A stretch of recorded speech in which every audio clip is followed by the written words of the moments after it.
Hai teman-teman, apa kabar semuanya?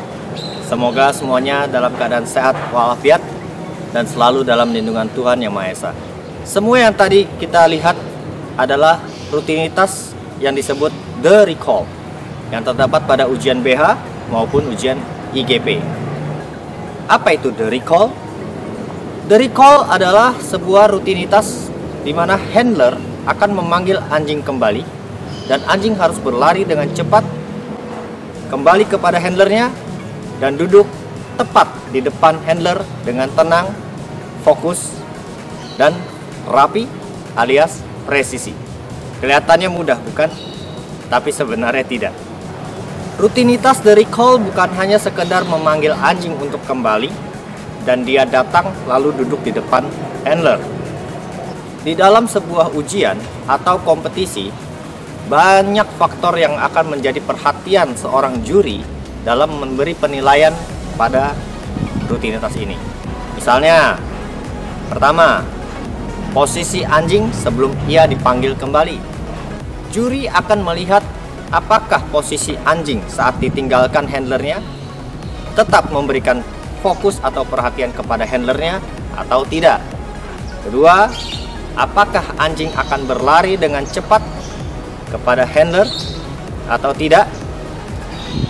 Ketiga, menjelang 2-3 meter anjing berada di depan handler, juri akan memperhatikan apakah anjing tersebut akan memperlambat laju kecepatannya atau tetap berada pada speed yang sama. Keempat, apakah ketika sampai di depan handler, anjing duduk dengan rapi, fokus di depan handler. Dari keempat penilaian ini saja, jika terjadi kesalahan yang dilakukan oleh anjing, maka konsekuensinya adalah akan ada beberapa pengurangan nilai di dalam satu buah rutinitas ini saja. Tentu saja, attitude dari handler juga diberi perhatian oleh juri. Apakah handler itu memanggil anjing untuk kembali dengan posisi diam, atau handler itu justru ada membantu anjingnya dengan memberikan gerakan tangan atau bantuan dengan body language yang lain, atau mungkin memberi perintah tambahan kepada anjing saat dipanggil kembali.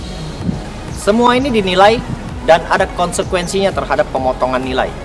Mungkin di sebuah ujian, beberapa juri akan memberikan toleransi yang sewajarnya jika tim ini melakukan kesalahan yang masih bisa dianggap kesalahan kecil. Namun tidak demikian jika itu adalah sebuah kejuaraan nasional, internasional, apalagi sebuah kejuaraan dunia.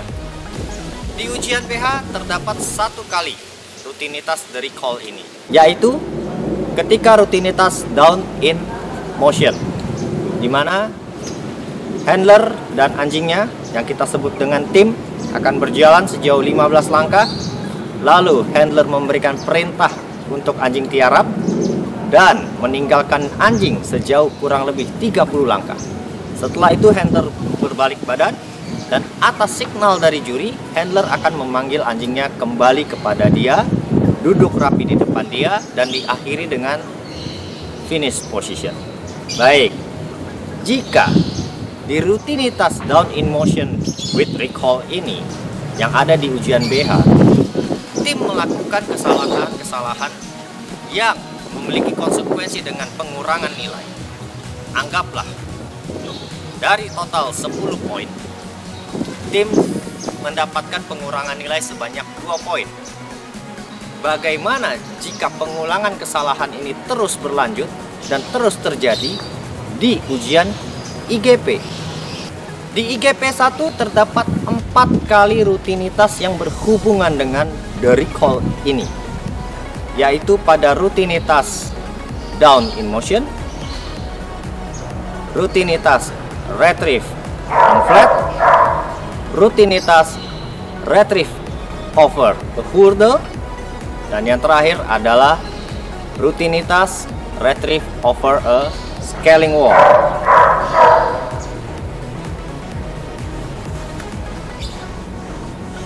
Itu di ujian IGP 1.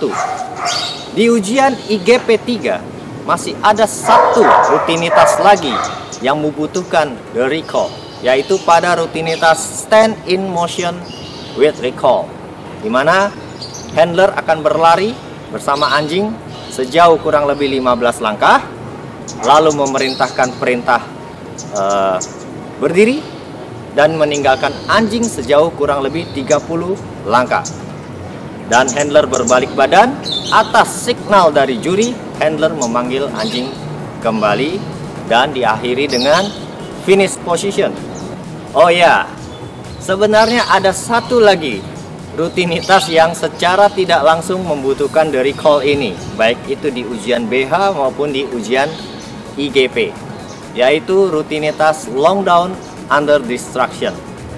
Kalau anjing kita kabur saat long down under distraction, tentu saja kita harus memanggil anjing kita untuk kembali. Jika dalam 3 kali perintah memanggil anjing kembali dan anjing tidak kembali, maka tim akan didiskualifikasi. Artinya sia-sia latihan kita dan kerja keras kita selama setahun lebih itu.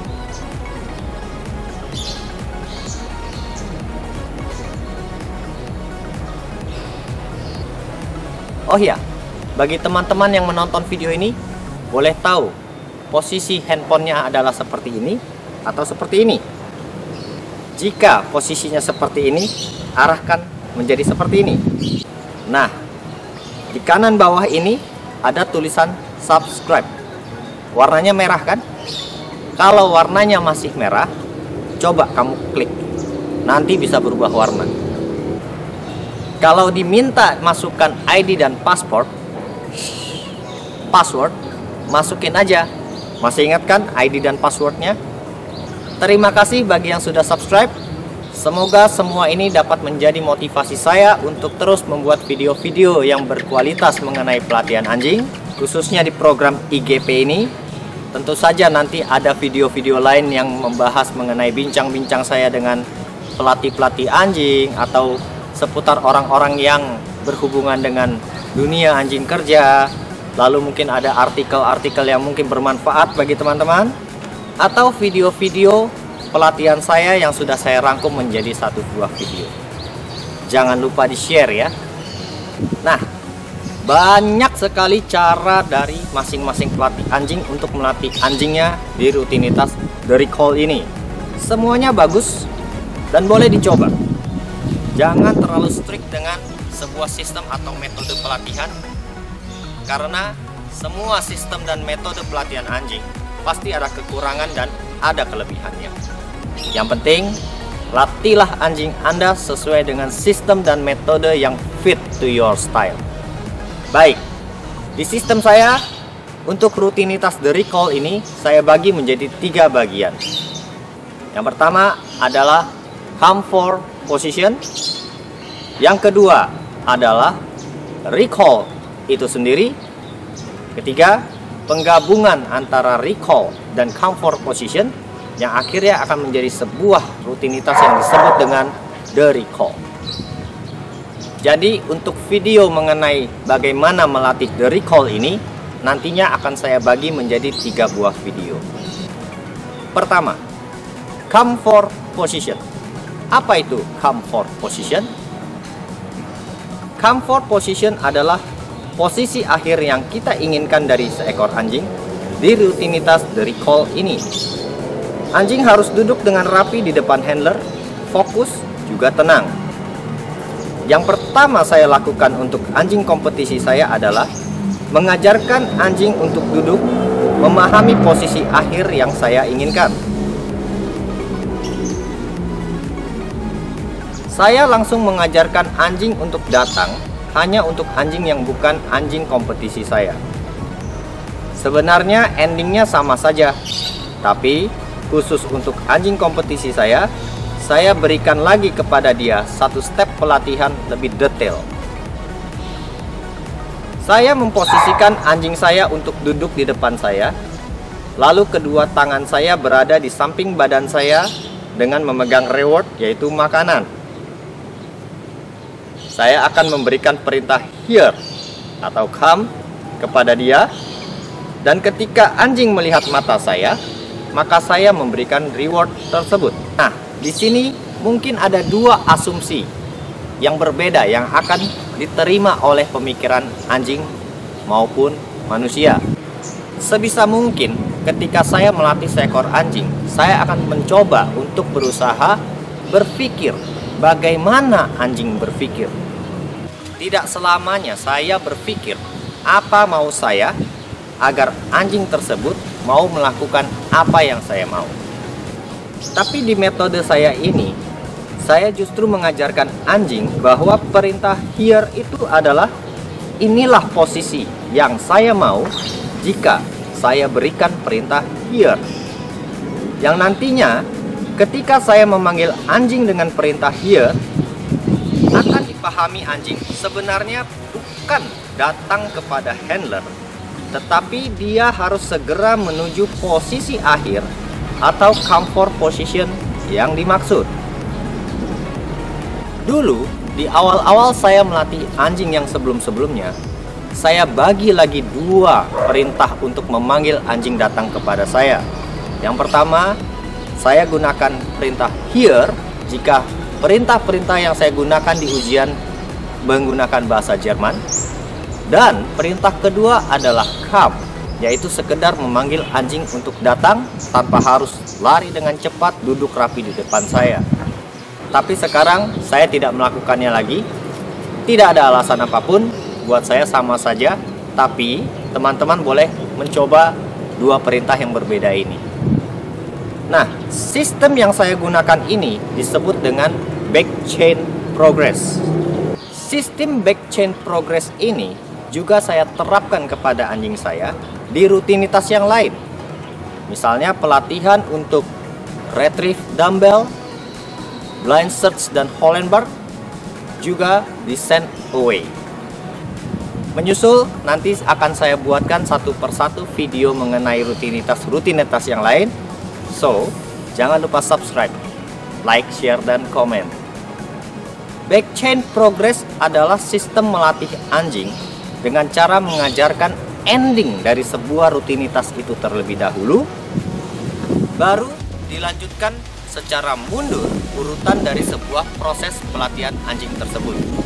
Misalnya, sebuah proses pelatihan untuk sebuah rutinitas yang memiliki step A, B, C, D, dan E, maka di back chain progress ini kita melatih anjing mulai dari urutan E, D, C, B, baru akhirnya A. Nah, setelah anjing tahu bahwa perintah here itu adalah berakhir di posisi ini, setelah itu saya tetap mengajarinya di posisi ini. Lalu kedua tangan saya di depan dengan memegang reward, yaitu makanan. Saya akan memberikan perintah here kepadanya, lalu memberikan reward tersebut dengan encouragement signal mungkin sebanyak 3 kali dan diakhiri dengan release signal. Bagi teman-teman yang belum mengetahui apa itu encouragement signal, release signal, bisa lihat di video saya sebelumnya yang berjudul Bagaimana Melatih Anjing untuk Duduk. Di playlist video saya ada di bagian kepatuhan dasar. Pelatihan ini saya lakukan berulang-ulang sebanyak beberapa kali sesi pelatihan sampai saya yakin bahwa anjing ini sudah paham dengan apa yang saya mau. Baru saya lanjutkan ke step berikutnya, yaitu meminta anjing untuk datang. Nah, disinilah mindset yang akan saya ajarkan kepada anjing, bahwa jika saya memanggil dia untuk datang kembali, yang ada di pikiran dia adalah you may come, not you must come. Saya akan memposisikan anjing saya di posisi duduk, dan saya bergerak mundur hanya berjarak setidaknya 1 meter di depan dia. Nanti ke depannya, posisi saya berdiri selalu di titik yang sama. Yang mundur adalah anjingnya. Begitu juga di pelatihan rutinitas send away. Di posisi ini, saya akan meluring anjing dengan kedua tangan saya yang memegang makanan untuk datang menuju posisi akhir yang saya inginkan. jika di awal proses latihan sebelumnya anjing sudah paham dengan baik posisi akhir, maka di step ini kecil kemungkinan anjing akan duduk dengan posisi miring.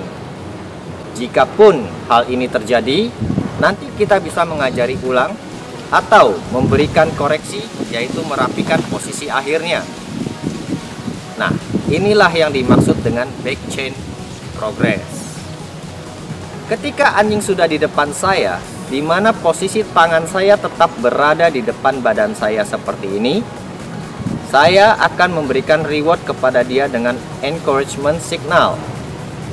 Lalu, perlahan saya kesampingkan kedua tangan saya, di mana jika anjing sudah paham dengan proses sebelumnya juga, maka dia akan tetap melihat ke mata kita.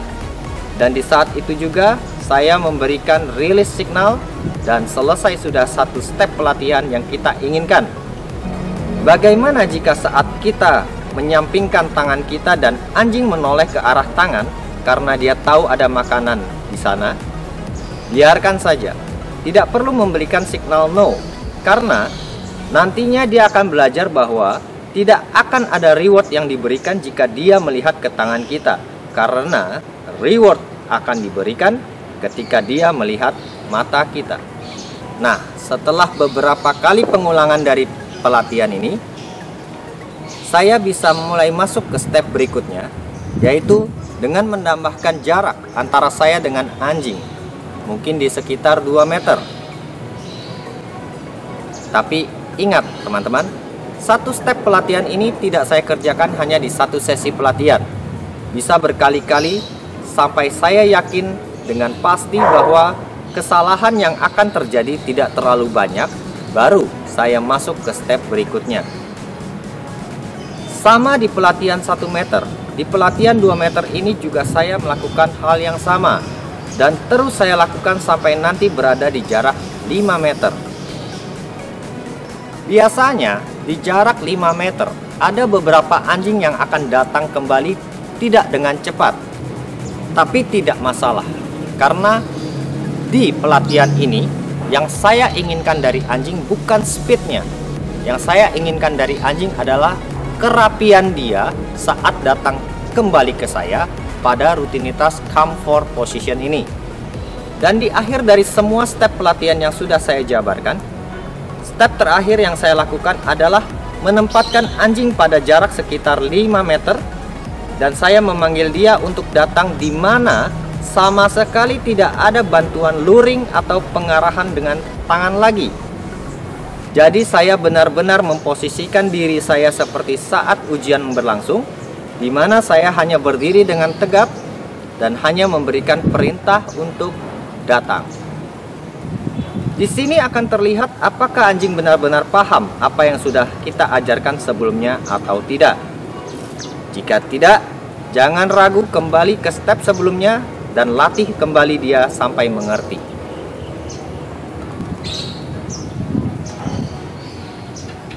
Oh ya, sebelum saya lupa, banyak sekali metode yang digunakan dalam melatih proses ini. Misalnya, untuk mengkoreksi anjing jika dia duduk dengan miring, kita bisa menggunakan bantuan stick untuk meluruskannya.